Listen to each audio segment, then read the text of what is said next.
Salut et bienvenue dans l'épisode numéro 10, numéro 10, je crois, enfin, je ne sais plus, de À quoi tu joues. C'est déjà le 10. Et si tu regardes sur Internet, si tu vois cette capsule vidéo, tu vois que je suis dans un endroit avec ma veste où il fait froid parce que, simplement, je te montre, en fait, je suis à la morgue. Non, c'est bizarre quand je raconte ça. Je suis à la morgue du théâtre à la courte échelle.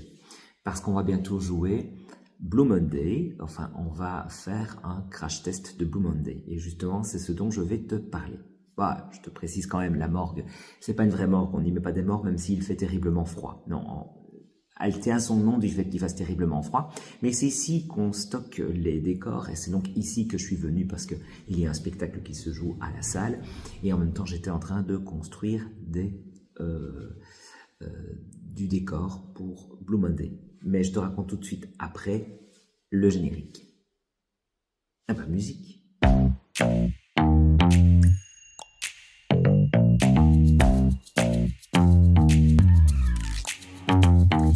Bon, et bien voilà, bienvenue dans la morgue où nous allons parler un tout petit peu de crash test. Je ne sais pas ce qui est le mieux en fait, parler de crash test dans une morgue.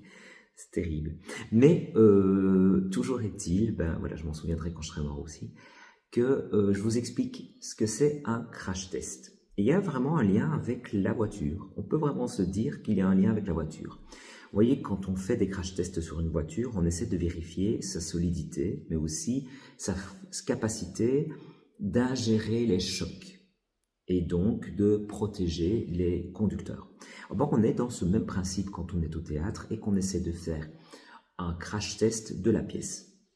Quand on est metteur en scène, quand on est comédien, on a le nez dans le guidon sur son projet. C'est très prenant, on a envie de présenter quelque chose, on s'est posé des questions pour savoir ce qu'on voulait présenter à un public.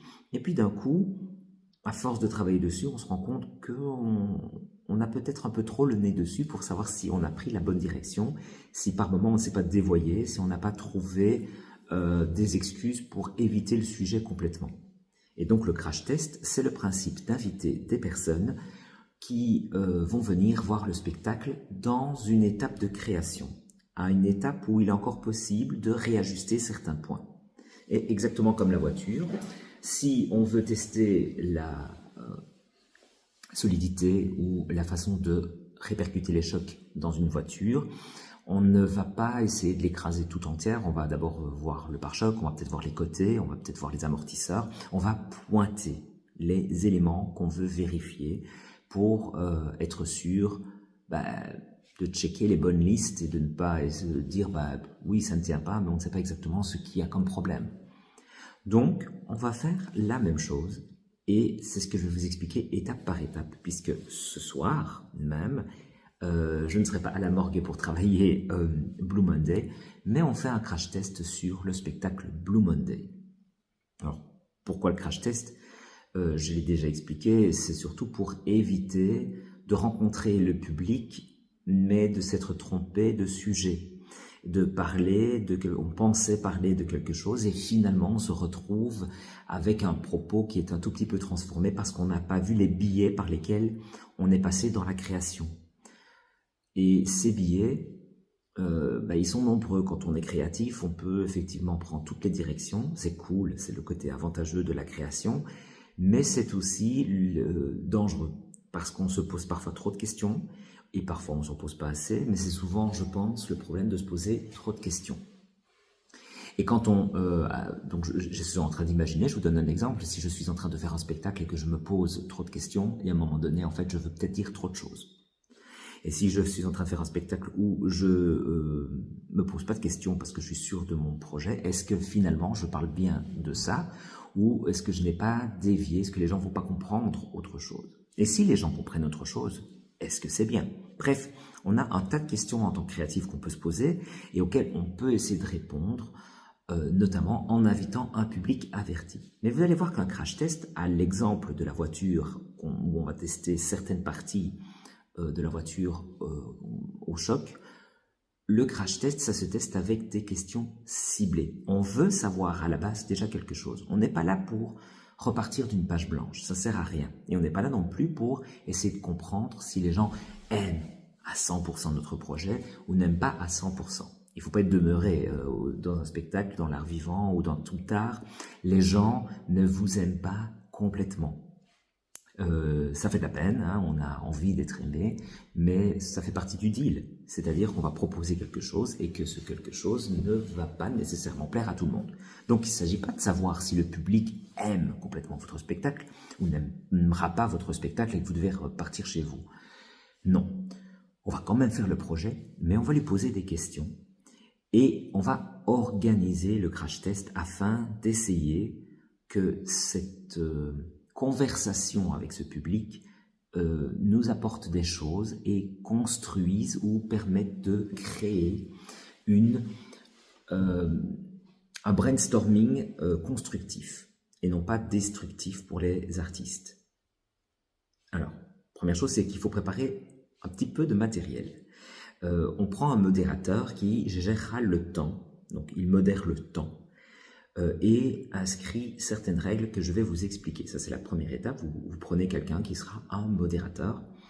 La deuxième personne que vous devez avoir avec vous, c'est un secrétaire. Il va prendre note de tout ce qui est dit et qui semble non redondant. Et si c'était redondant, il pourrait mettre une croix ou un +1 pour dire ça a été répété à maintes reprises. Tout ce qu'il va noter doit pouvoir être affiché par tous, notamment pour éviter les redites, etc. Et puis, il y a quelques petits éléments matériels vraiment d'objets, des post-it, des marqueurs, des stylos, des papiers. Je vais vous expliquer en quoi ils vont être utiles. La première chose, vous allez donc recevoir votre public et vous allez lui expliquer qu'il ne va pas assister à un spectacle tel qu'il sera vendu à la sortie de la première, mais plutôt un spectacle qui est en cours de création. Et c'est important d'insister sur ces mots, c'est un spectacle qui est en cours de création. Donc, tous les éléments n'y sont pas. Par exemple, tous les accessoires ne sont pas encore présents, il manque peut-être une musique, etc. Les comédiens ne sont peut-être pas habillés. Donc, il ne faut pas mettre mal à l'aise les comédiens qui savent qu'il ne faut pas proposer le meilleur du spectacle, mais qu'ils sont toujours en recherche. Et le public, lui, va pouvoir se positionner en sachant ça et en étant plus indulgent par rapport à la question de si vous donnez ça à un public, il risque d'y avoir des problèmes. En gros. Et justement, on va lui poser une question. D'accord ? On va vraiment lui dire à ce public qu'il est co-créant. Il crée avec nous, quelque part. On lui donne les clés pour être un autre artiste, un artiste à qui on ferait confiance. La règle d'or pour l'équipe artistique, c'est de faire le spectacle, mais pendant le débriefing, de se taire. La seule chose qu'ils ont droit de pouvoir demander au public durant le débriefing, c'est une clarification de la pensée du public. C'est-à-dire, si quelque chose ne lui paraît pas clair à l'artiste, il a le droit de dire « pouvez-vous clarifier ce que vous m'avez dit au sujet de ça ? Je n'ai pas bien compris. » Voilà. Mais il ne peut pas répondre afin d'éviter justement les débats stériles. Et il doit bien savoir, en tout cas l'artiste, qu'il ne s'agit pas d'un jugement, qu'on n'est pas là pour le juger, mais qu'il doit essayer d'écouter le spectateur pour voir ce que le spectacle a résonné exactement en lui. Donc, je vais essayer de reclarifier ma pensée. Le spectacle, une fois qu'il est donné, il résonne dans le public et on n'a plus de prise sur lui. Donc l'objectif, c'est de recréer de façon abstraite, de façon superficielle, cette idée qu'on n'a plus de prise sur le spectacle tel qu'il est donné et qu'il va résonner dans la tête des spectateurs qu'on a choisis pour ce crash test. Exactement comme si on était à la première. Alors, le public, on va lui donner un objectif en tant que co-créant. Vous savez que les artistes, ils aiment bien de travailler avec une contrainte. Souvent, la contrainte a un côté très créatif. Et cette contrainte, c'est lui poser une question précise. Qu'est-ce que je cherche à savoir? Si j'invite des gens à venir voir le spectacle, si j'invite des gens à venir voir une zone de création, il faut que je sache ce que je cherche. Qu'est-ce que je cherche? Qu'est-ce qui me manque? Pourquoi je me pose avec le public à un moment T pour avoir une vision extérieure? Qu'est-ce que j'attends de cette vision extérieure? Et donc, il faut poser des questions précises, pas le noyer dans 50 questions. Dans le cas de Blue Monday, pour être très concret, je poserai 2 questions. Est-ce que l'évolution de chaque personnage vous paraît claire? L'arc narratif de chaque personnage, est-ce que vous comprenez? Est-ce que vous ne le trouvez pas un peu trop poussé, un peu trop fait exprès et donc pas justifié? Et pourriez-vous comprendre le système de l'entreprise dans laquelle évoluent les personnages? Voilà, c'est mes 2 questions. Donc, est-ce que l'arc narratif de chaque personnage est justifié par rapport aux actions qui sont mises par le texte? Et est-ce que le cadre dans lequel évoluent les personnages vous paraît clair? Est-ce que vous pourriez vous représenter comment ça se passe à l'extérieur de tout ça, alors qu'ils n'auront justement pas de décor défini pour l'instant? Le spectacle, donc, ensuite, va se passer. Ça, c'est donc, une fois qu'on a expliqué au public tout cela, eh bien, la deuxième étape, c'est le spectacle se fait. Alors, parfois, ça existe dans des sorties de résidence, que le spectacle ne soit pas fini et qu'il s'arrête à un moment donné. On dit, bah voilà, on a travaillé 30 minutes de spectacle, mais il nous manque encore 45 minutes. Bon, ça c'est possible. Dans notre cas, on va jouer tout le spectacle. Et il y aura peut-être des couacs, etc. Mais le public sait, mais nous, on va jouer tout le spectacle. Et ensuite, il y aura ce fameux débriefing qui se déroulera avec certaines étapes bien précises. Ça, c'est la 3e partie. Alors, le déroulement du débriefing, ça se passe comment? La première chose, les comédiens ne viennent pas, n'assistent pas à la première partie qui dure 5 minutes, où le public se retrouve en paire, par paire, pour discuter entre eux. Ils donnent leurs premières impressions et ils parlent comme si ils n'ont pas à se cacher en fait par rapport aux comédiens.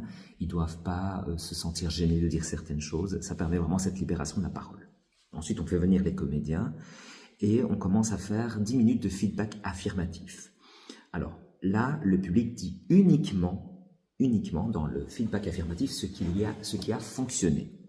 Alors, c'est ce qui a fonctionné pour moi, c'est la première phrase avec laquelle ils peuvent commencer. Ce qui a fonctionné pour moi, c'est, et puis ils peuvent inventer. Donc, vous pouvez noter, si vous prenez note, que le public, on lui demande donc de commencer par du feedback affirmatif.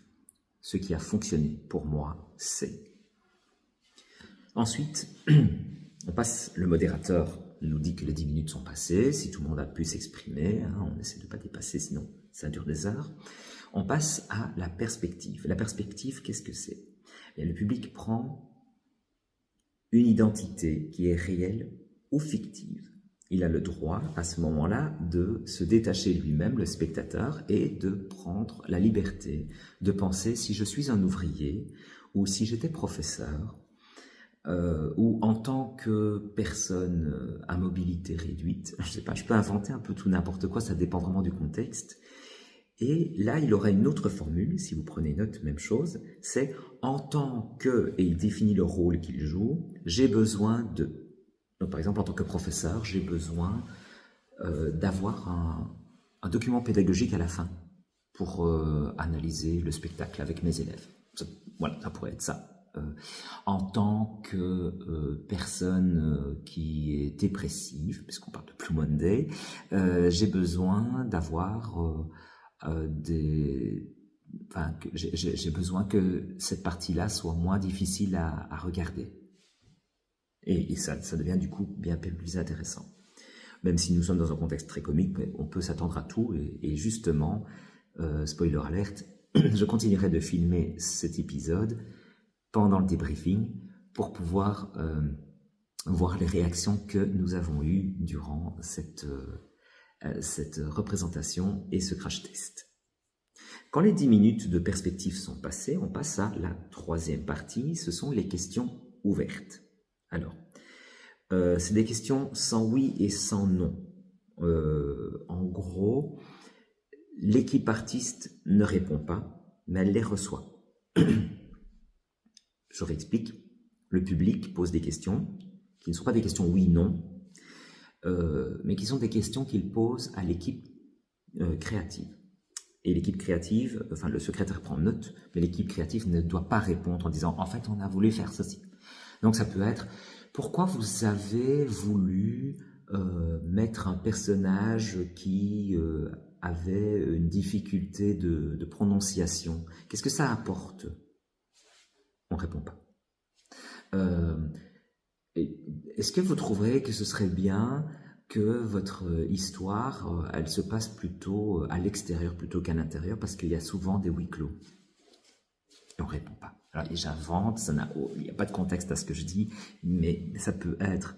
Alors il y a des questions fatalement qui vont nous intéresser, qui vont nous interloquer, et d'autres questions qui vont nous laisser certainement un peu plus froid parce que on n'en voit pas la justification, et peut-être qu'on n'aura pas besoin d'y répondre. Ça a la liberté évidemment du créateur, justement. Quand on a fini de poser ces questions ouvertes, là c'est une partie un peu plus longue, on va passer à la réflexion de concept. Et moi j'aime bien cette partie-là parce que c'est très... j'adore tout ce qui est concept, parce que les concepts ça fait vraiment... kaléidoscope de pensée. Et le kaléidoscope de pensée, pour un spectateur, ça permet de brasser vraiment tout ce qu'on peut avoir comme spectateur selon le statut social, économique, intellectuel. On brasse dans un théâtre ce tas de personnes et toutes ces personnes ont des visions différentes des choses en fonction de leur vécu et de leurs racines.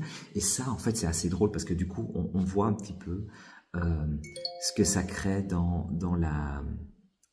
le mélange des idées qui nous viennent pendant un crash test. Alors là, comment on va aborder cette idée de réflexion de concept?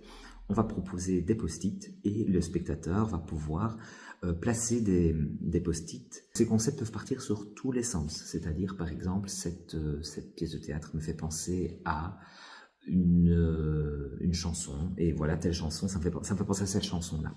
Ou bien, ça me fait penser à un film de Lynch. Encore, l'odeur de la pluie. Ou bien, j'ai l'impression que ça me fait penser à un tableau de Hopper. Voilà. N'importe quoi, en tout cas, qui sont des concepts. Je vois tel personnage, pour moi, il me fait penser à une araignée, pardon, ou à un serpent. Ok, ouais, on peut travailler là-dessus parce que qu'est-ce que ça va pouvoir dégager comme idée? C'est la façon de se déplacer du comédien, s'il se déplace comme une araignée ou comme un serpent, ou bien s'il parle comme un serpent, ou comment parle l'araignée. Tiens, ce sera intéressant. Comment je vous pose la question, faites-moi des imitations de comment parle une araignée. Ça m'intéresse. J'ai du coup envie de le faire, mais j'ai l'impression qu'elle parle avec les yeux parce qu'elle en a plein, donc du coup qu'elle ferait plein de clins d'yeux. Bon, bref, je suis parti en délire. Ça, c'est 15 minutes du process, parce que les concepts, ça ne vient pas naturellement, donc il faut laisser parfois un peu plus de temps. Et une idée en appelle souvent une autre, et souvent ça émerge au fur et à mesure, il faut laisser le temps de réflexion au public. Quand c'est fini, on a encore une autre matière, c'est le gossip, le rodage. Là, le public va parler des personnages à la troisième personne, comme s'ils n'étaient pas là. Donc, on parle sur eux, quoi, comme on parle sur des personnes, comme on fait du commérage sur certaines personnes. Et là, ce qui est drôle, c'est de dire soit du bien, soit du mal de cette personne-là. Ah oui, lui, il m'a vraiment ennuyé. Et puis, j'aime pas du tout son caractère. Hein. Franchement, il a une façon de se comporter où j'adore cette personne-là. Elle me fait trop rire, elle me fait trop pleurer. Ou voilà. Ce sont ça crée un peu de la spontanéité comme matière. De nouveau, le secrétaire prend note là-dessus. Souvent, le spectateur du crash test n'a pas tendance à avoir des idées par lui-même. Il ne faut pas penser qu'il a naturellement la science infuse ou la façon de démarrer comme un improvisateur. Donc, il faut parfois lui poser des questions pour faire cette période de commérage. On peut lui poser des questions comme comment décririez-vous l'espace de jeu entre le début et la fin du spectacle. Voilà, vous parlez entre vous et vous le voyez comment cet espace de jeu Quels sont les éléments qui, selon vous, relient les 4 personnages entre eux dans l'entreprise? Ça, c'est vraiment une question que je poserai à Blue Monday. Si ce spectacle était ça se rapproche un peu du concept, mais si ce spectacle était une météo, ce serait laquelle et comment elle évoluerait, cette météo? Donc ça permet de parler de oui, au début, ça a l'air d'être quand même le printemps, il fait beau, les arbres fleurissent, et puis à la fin, c'est l'orage, il pleut de partout, mais pas la neige, voilà. Et je sais pas, les gens peuvent parler vraiment, partir sur des délires, partir sur leur imaginaire, et ces idées-là peuvent vraiment nous aider à créer un éclairage, par exemple, ou à créer, mettre plus d'éléments floraux, et de les faire disparaître peu à peu. Et je dis ça n'a rien à voir avec Blue Monday, par contre, mais ce sont des idées qui peuvent émerger, qui vont être tout ça. Ce qui est important de retenir de ce podcast, il y a quelque chose de pédagogique à retenir, c'est que tout ça, ça va vraiment m'aider à être un matériel. Tout fait matériel. Et tout ce matériel n'est pas nécessaire. Mais tout ce matériel peut m'aider à avoir une réflexion plus aboutie sur mon projet.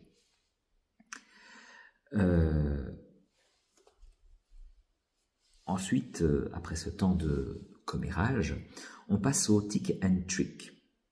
C'est un partage d'expressions concrètes ou des suggestions techniques pour la suite. C'est là où quelque part on lui permet, après avoir fait tout ce détour sur son imaginaire, sur sa créativité, qu'on demande au spectateur, mais voilà, sincèrement, si tu avais des conseils, que ce soit techniques ou de jeu, tu dirais quoi?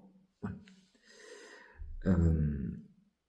Et puis, une dernière possibilité qui prend aussi 10 minutes, dernier moment de travail avec le spectateur, c'est un moment de lettre personnelle. Là, on donne un moment de silence au spectateur avec une feuille, un bic, et on lui permet d'écrire un message intime ou un commentaire qu'il n'a pas voulu ou pu dire devant le groupe. Et cette lettre, on va la reprendre, nous les comédiens, et on va la lire le lendemain pour la suite du debriefing entre nous, où on va commencer un tout petit peu à déblayer tout ce matériel et voir ce qu'on en fait. Ça, c'est donc la fin du debriefing total du spectacle avec le crash test. Quelque part, on aura eu avec ça des questions, la question de base sur laquelle on aura pu un peu revenir pour recentrer le débat. Je rappelle les questions de base, par exemple pour Blue Monday, c'était est-ce qu'il y a une évolution entre les personnages qui vous paraît claire et est-ce qu'on comprend bien l'environnement dans lequel ils évoluent. Donc dans le tick and trick, par exemple, je ne suis pas revenu là-dessus, mais c'est vraiment à ce moment-là qu'on peut reposer ces questions. Est-ce que vous avez bien compris ça? Et sinon, quels sont les conseils que vous nous donneriez pour pouvoir y arriver?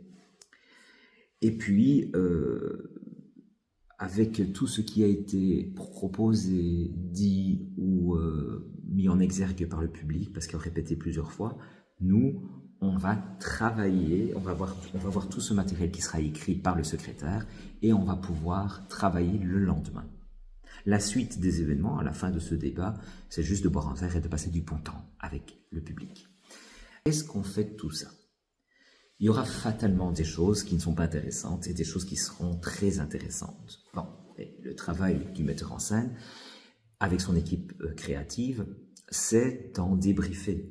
C'est d'essayer d'éloigner ce qui paraît non pertinent avec ce qui paraît urgent, important de régler. S'il y a problème, parce que s'il n'y a pas de problème, si on voit que les idées créatives nous poussent à aller plus loin, c'est l'idée de qu'est-ce qu'on prend pour aller plus loin? Est-ce qu'on veut aller plus loin? Est-ce qu'on veut modifier certains éléments? Est-ce qu'on veut nourrir un personnage? Est-ce qu'on sent qu'un personnage est un peu trop mobile ou immobile? Est-ce qu'on peut lui rajouter un tic, un toc, mais qui ne gênerait pas la compréhension du spectacle? Si oui, dans quel but? Pourquoi? Qu'est-ce que cela justifie?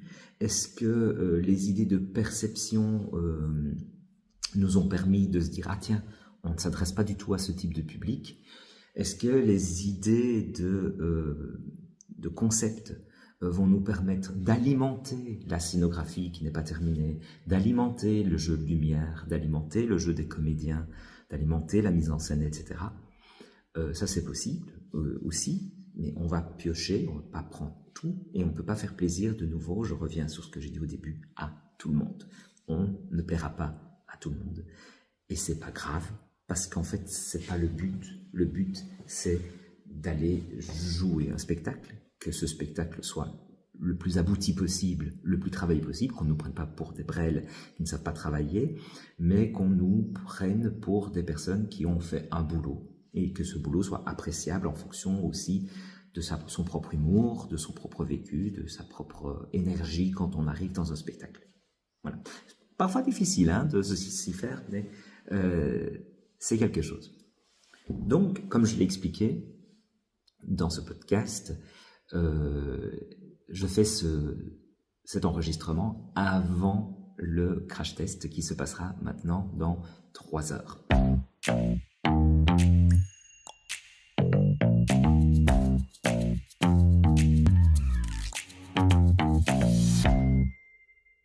Nous voilà donc à l'après-crash test de Blue Monday que nous avons essayé devant un public test.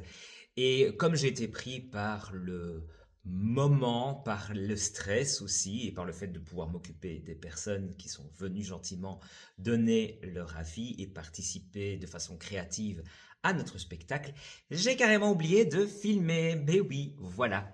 Et alors je vous spoil sur quelque chose. Je vous spoil pas, je vous le dis simplement. Aujourd'hui, eh bien c'est le jour J du spectacle, parce qu'entre-temps, eh ben, il y a eu les fêtes et j'ai vraiment pas eu le temps de pouvoir m'occuper du podcast. Mais qu'à cela ne tienne, je m'étais promis de le faire avant la première et donc je tiens ma promesse à moi-même avant tout pour pouvoir le diffuser, certes l'épisode après la première, mais peu importe. Voilà. Tout ça pour vous dire que, eh bien, le spectacle tel que présenté le 18 décembre, le jour du crash test, eh ben, il a fonctionné et on est super heureux de cette situation-là parce que, ben, fatalement, ça fait plaisir. Les choses qui ont été dites dans la première partie, à savoir qu'est-ce qui fonctionne.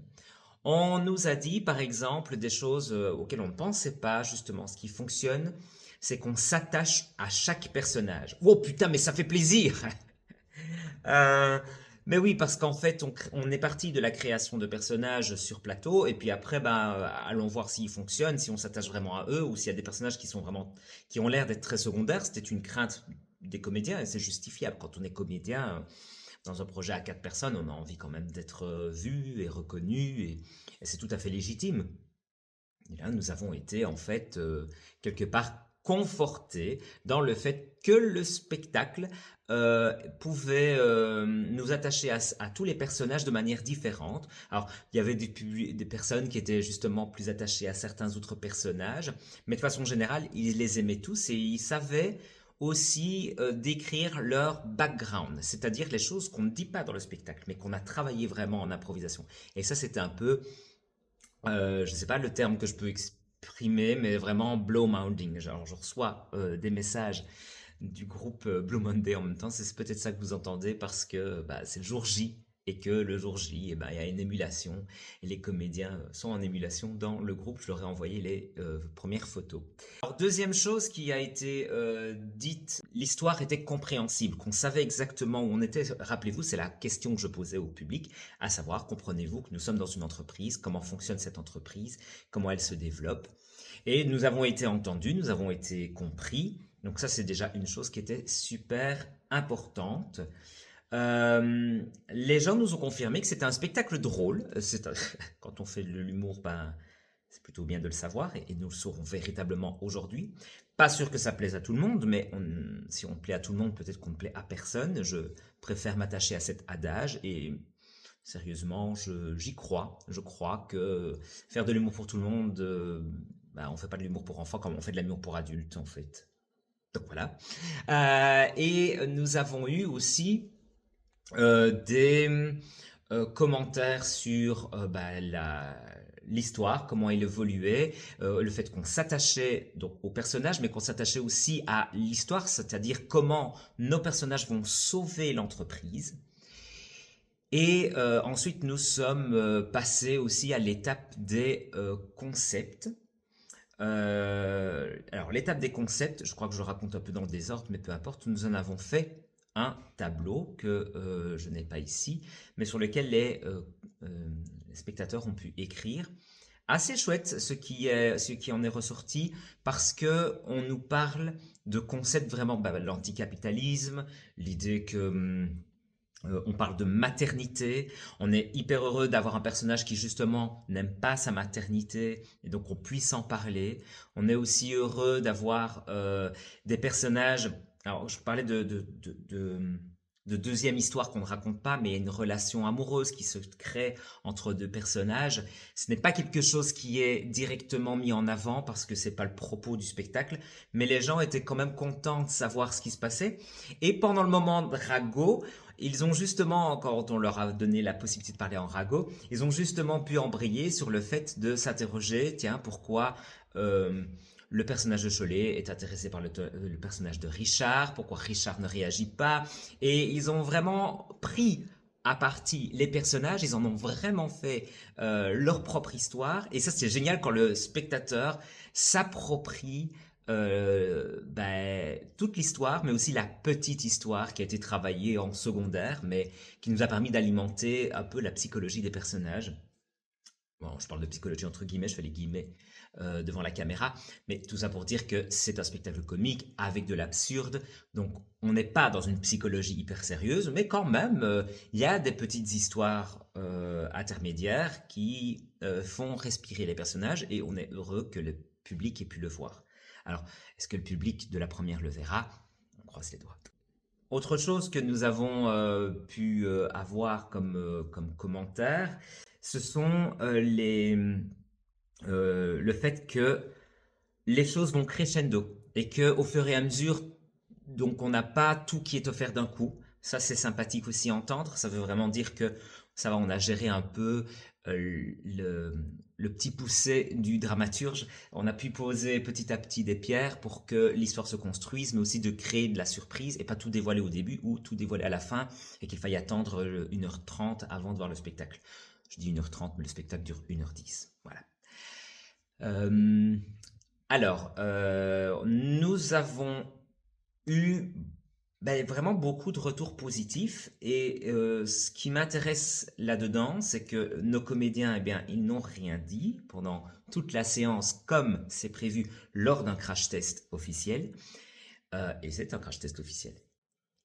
Et le fait qu'il n'ait rien dit leur a permis vraiment de recevoir le message, de recevoir et d'écouter ce que le public a dit quand le spectacle n'appartient plus aux comédiens, et ça leur a fait du bien. Et ça, c'est pour moi, en tant que metteur en scène, la chose peut-être qui a été le plus positif dans cette histoire.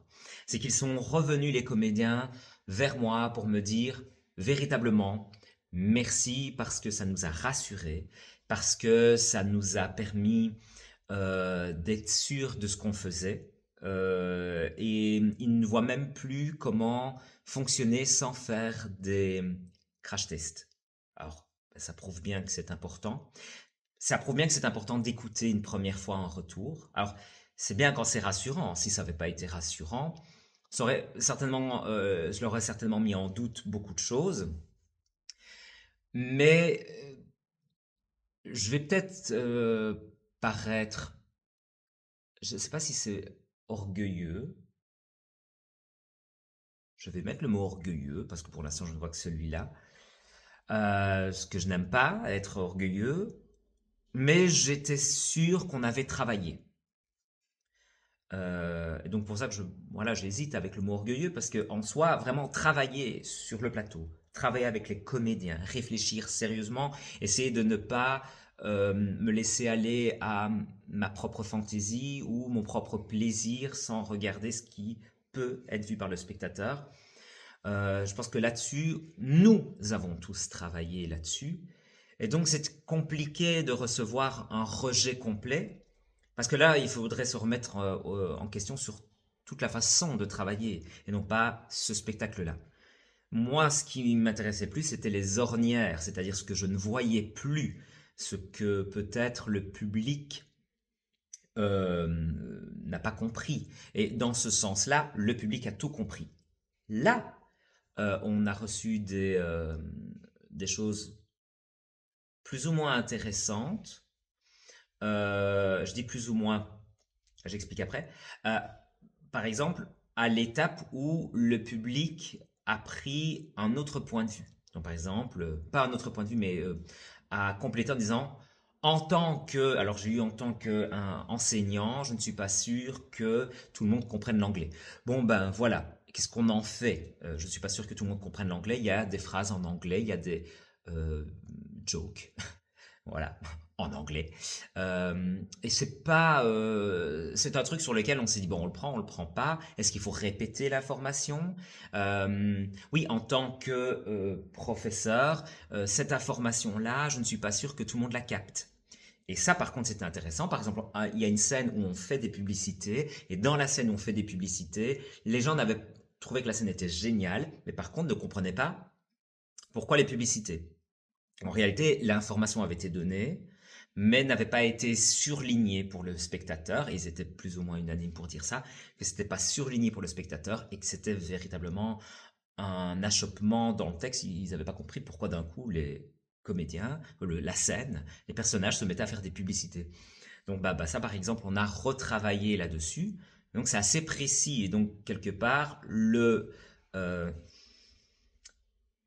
le crash test a toute son utilité et ne nous met pas dans la difficulté de dire bon, il faut qu'on reparte d'une page blanche, qu'est-ce qu'on fait parce qu'on n'a plus que 2 semaines, et dans les 2 semaines, eh ben, il y a les vacances de Noël. Donc là, ça n'aurait pas été possible, ça nous aurait foutu vraiment le seum, ça nous aurait fait très très peur, mais heureusement on n'a pas eu à ça, on n'a pas eu affaire à ça. Et de nouveau, je le répète, parce qu'à partir du moment où vous travaillez, c'est après le travail que vous pouvez inviter un public, et évidemment un public crash test, et évidemment en balisant ce qu'il a à dire. C'est parce que je suis persuadé qu'on a balisé ce qu'on attendait des spectateurs qu'on a pu avoir des retours qui étaient très constructifs, dont celui dont je viens de vous parler. Quand est venu le moment des lettres, les lettres, nous ne les avons pas lues le jour même, on devait se voir le lendemain avec les comédiens, nous les avons lues. Il y avait encore des petits commentaires sur donc ce que le spectateur aurait voulu transmettre aux comédiens. De façon générale, on a eu des choses sur... C'était intéressant sur... je me souviens d'un commentaire qui était sur un ventre mou du spectacle. Et donc, on a pu travailler grâce à cette remarque sur comment donner de l'énergie sur cette partie du spectacle. C'était donc absolument pas inintéressant d'avoir ces lettres parce que peut-être que le crash test ne permettait pas d'en parler et peut-être que la lettre, elle, a vraiment permis d'en parler. Alors, le grand panneau sur lequel les gens ont noté leur concept, il va être affiché dans les loges et les comédiens vont pouvoir donc se concentrer tous les soirs en regardant ce panneau et se faire à l'idée de ce que le crash test leur a permis de voir sur leur spectacle. Et comme les grandes lignes du spectacle ont été données, comme tout ce qui avait un lien direct avec ce qu'ils voulaient montrer a été réécrit, ça leur permettra de se refocaliser sur c'est ça que vous devez faire, vous devez offrir ça au public et je crois, j'espère, que c'est ainsi qu'on travaille de la manière la plus professionnelle possible. Voilà. Donc, comme je vous le dis, 7 jours J du spectacle, quand vous écouterez ce podcast, imaginez-moi, là, j'ai pas trop le stress, mais peut-être parce que je dois pas jouer.